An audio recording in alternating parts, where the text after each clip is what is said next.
মোটামুটি মাসখানেকের কাছাকাছি হবে এটা নিয়ে কাজ চলতেছে।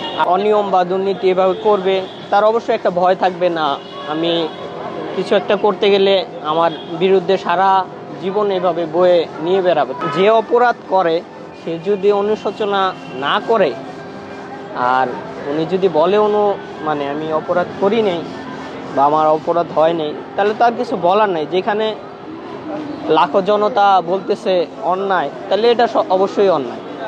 আমি এখানে আছি আজকে প্রায় 12 বছর হয়েছে। 12 বছর?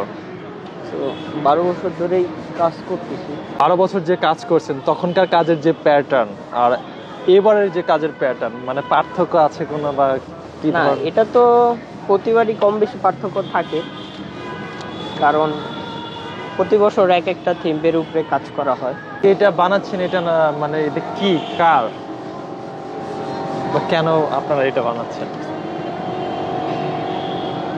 এটা তো আসলে এবার কাজ মূলত হচ্ছে বৈশাখী আর মানে ফ্যাসিস্ট সরকারের যে ছিল ওইটার ইয়েতে এটাই নতুনত্ব আপনাদের মানে এবারে স্থান পেয়েছে। হ্যাঁ, এটার পিছনে আপনারা কতদিন যাবত কাজ করছেন জাস্ট এটার জন্য? এই স্ট্রাকচারের জন্য আসলে কাজ তো করা হচ্ছে আজকে প্রায়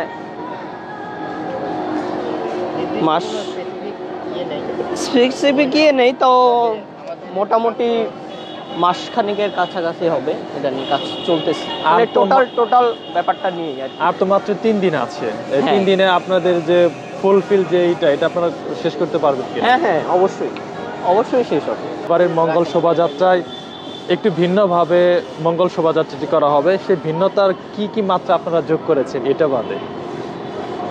ভিন্নতার মাত্রা বলতে যেমন আমাদের স্ট্রাকচারে কিছু ভিন্নতা আসছে।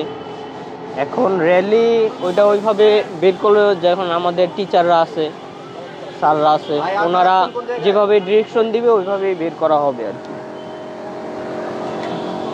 এটা আসলে এখন ওইভাবে কিছু বলা যাচ্ছে না, এখনো কোনো নাম দেওয়া হয়নি।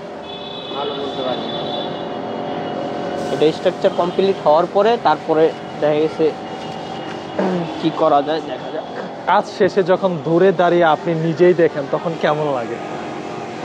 অবশ্যই ভালো লাগে, কেন নিজে কাজ করতেছি তো।